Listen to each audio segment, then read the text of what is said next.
In this video, I'm going to build this French Cleat drill station, which holds 5 drills or impact drivers with a shelf on top to hold all my screwdriver and drill bits. This is a super simple build made out of 18mm construction ply, suitable for complete beginners. I'll make the plans for this one available for free and put a link to those down below if you're interested. Right then, let's get after it. Oh, by the way, my name's Adam and welcome to my YouTube channel. All of the components in this drill station are 230mm deep, and it's also by design 230mm in height. Not only does this simplify the overall build, but it also optimises the cut list and means I can set my table saw fence to 230 once and make all the cuts I need to. For safe measure though, and because I'm a noob and prone to making mistakes, I'm cutting some extra lengths here so that I've got a backup piece ready just in case. If I don't use it, no big deal, but I've got other French Cleat builds planned that I can use this bit for. Right then, that's step 1 complete. Now it's time to set up the miter saw and cut each component down to length. In no particular order, here goes the back piece, the top shelf and the 2 side pieces. I really need to sort out a more permanent home for this miter saw, don't I?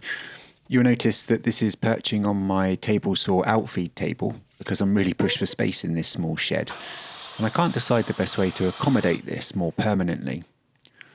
I feel like I need some sort of fold away miter station or maybe a flip top cart, which I've seen a lot of on YouTube. What do you guys think? If you have any inspiring designs, please do give me a shout.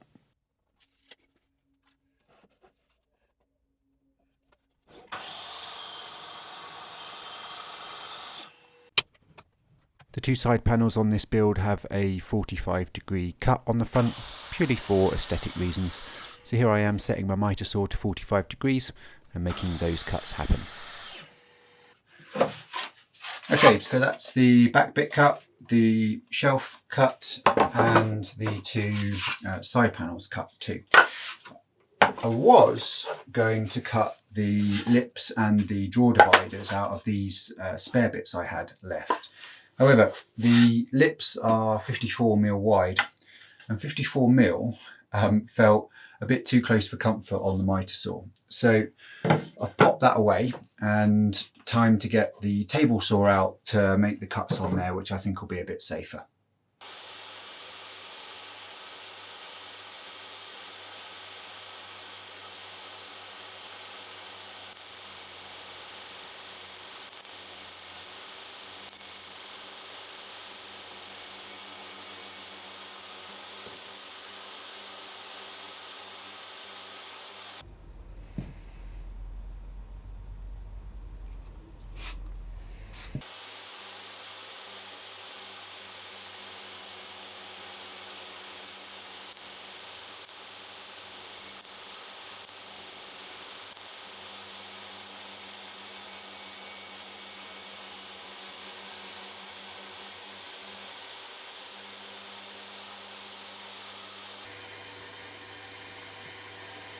Okay, so that's the dividers and all of the lips cut.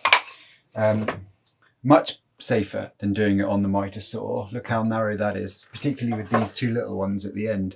No way I'm getting my fingers that close.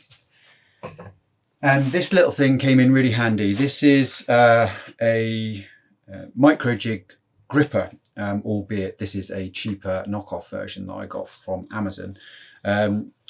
And I felt so much more comfortable putting this through the table saw, knowing that I've got these 2 surfaces keeping the piece nice and secure. I'll put a link to the micro jig one and this one in the description below. Okay, off camera, I've marked up all the dado cuts that I need to make now.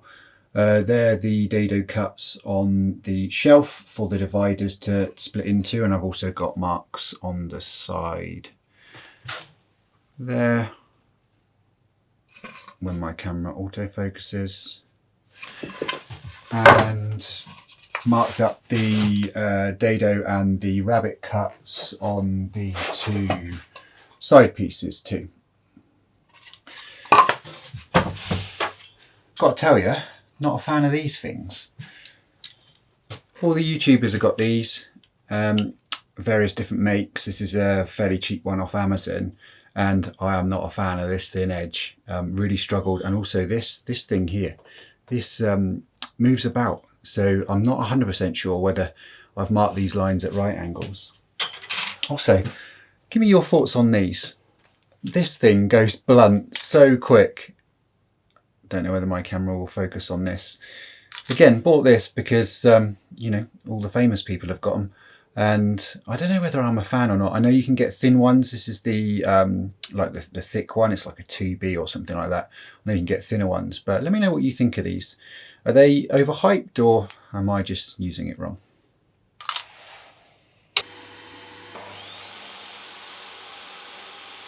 I'm using the stock blade on this saw, which has angled teeth, and that isn't ideal for making these types of cut. Most people would recommend using a flat top blade, which has a cutting edge perpendicular to the blade, so that you get a nice clean surface in the groove. Now, I would also recommend that if you have one, but I don't, so if I need to, I'll finish the surface off with a chisel and sandpaper afterwards. Fine furniture this is not, so I'm not too worried either way.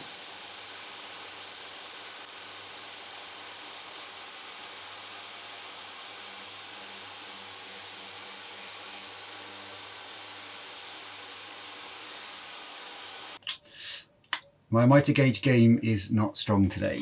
You'll see from one of those clips that I slipped when I was putting this through. And instead of being 18 mil, this is now nearly 21 mil, which isn't going to cut it. So time for a coffee, and I'll come back and cut another piece.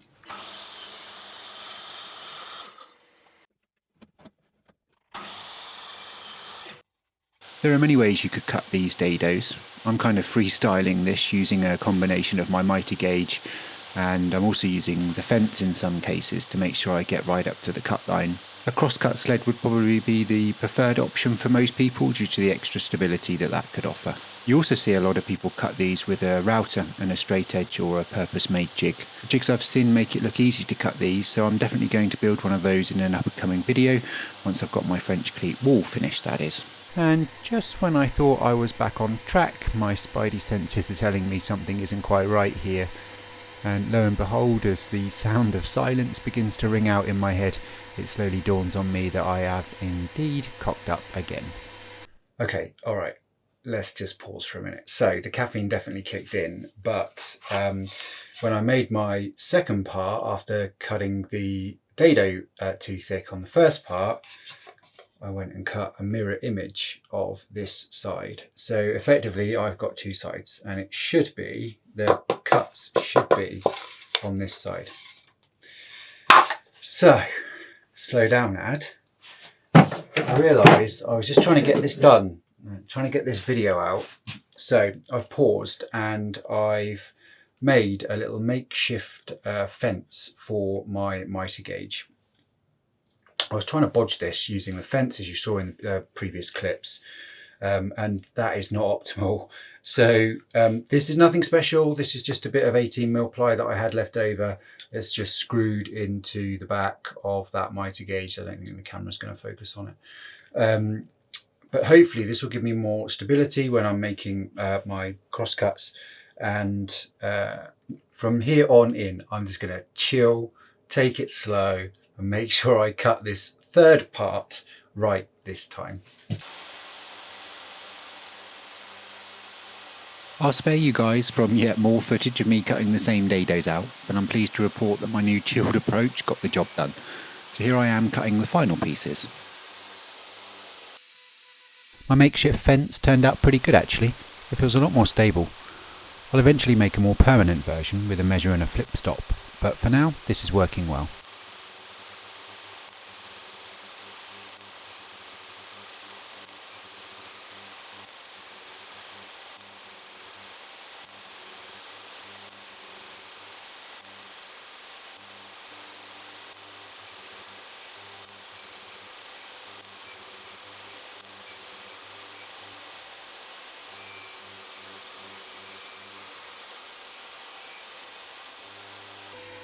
The quick test fit to check the width of these slots shows that we are good.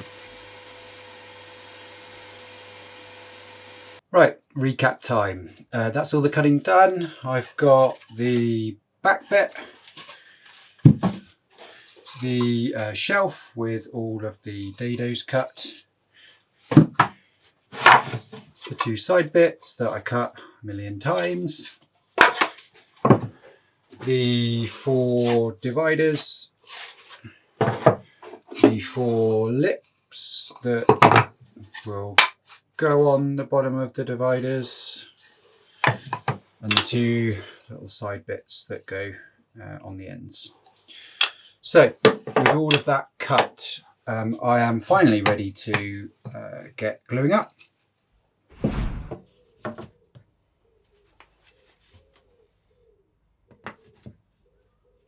I'm putting together the drill dividers first and using a makeshift jig to make sure I get the lips centred correctly. Each lip is deliberately 54mm wide, which is 18mm times 3. This means I can use a spare piece of 18mm ply as a jig to rest the divider on, and when I butt the lip up to the end, I know it's 18mm from the edge, which in other words is dead centre. This makes my life easier when I'm gluing it up and gives me something stable to rest it on whilst I pop a couple of brads in to hold it together whilst the wood glue dries. Working out little assembly hacks like this is why I like to design everything I make in Fusion 360 first, because I can design stuff like this into the build before I get into it, which I think saves time in the long run. With the 4 dividers glued up in no time at all, I'm going to glue these to the shelf so that I can then set that aside to dry whilst I crack on with the other parts.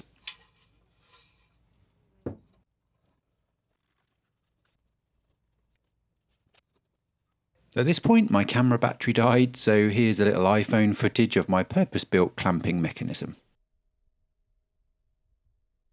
Now I'm gluing up the 2 outer panels, so popping in the 2 small lips into place and using 3 clamps to secure it while the glue dries. I couldn't really figure out a way to brad nail this securely, hence the clamps.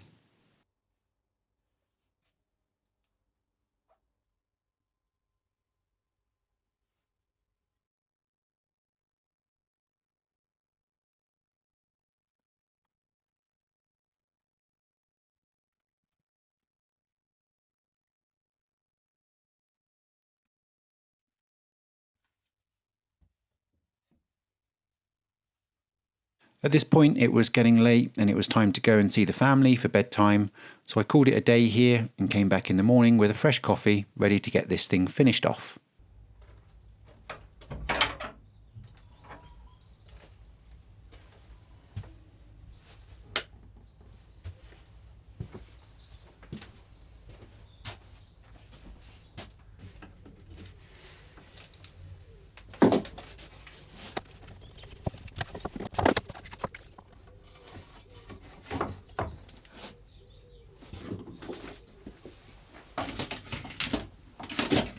Time for a bit of sanding to tidy up the edges before I'm ready to put the 2 side panels on.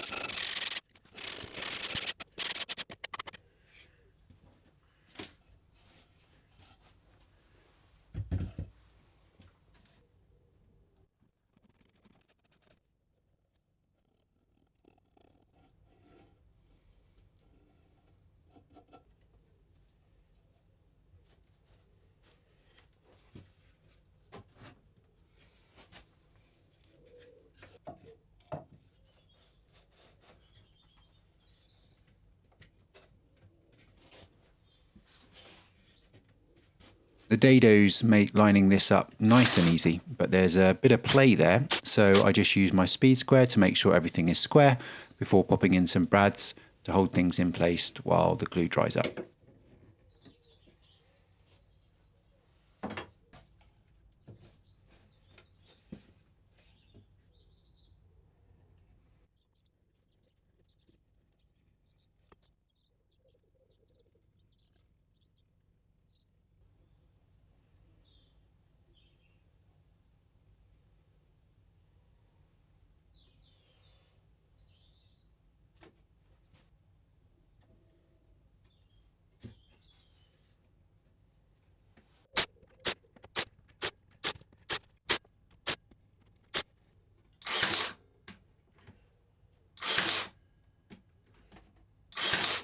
On goes the back piece with more glue and brad nails, with some time spare at the end to check out my handiwork.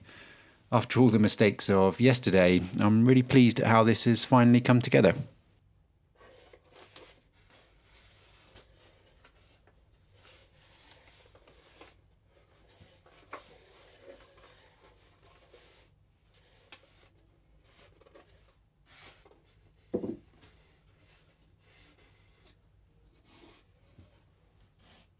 The final step now, and that is to glue the French cleat onto the back.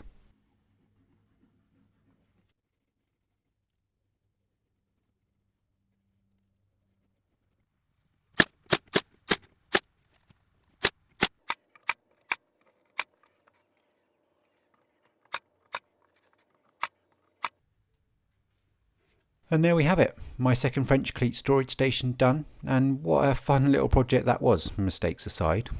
It looks pretty sweet to me, up there next to my standing station I built in my last video. A reminder that the plans for this one are available for free if you want to build this, or I'd encourage you guys to make your own version with however many slots or extra shelves or whatever you need depending on how creative you want to be, and of course how many drills you own. Hey, so if you've made it this far, I want to say thank you so much for watching this video. I'm 2 videos into my YouTube journey, so your watch time means an awful lot to me.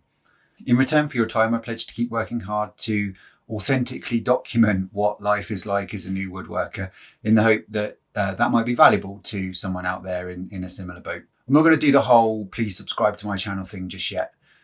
But my next video will be a French cleat router station, and that's a tricky one because it's got a drawer and I've never made a drawer before.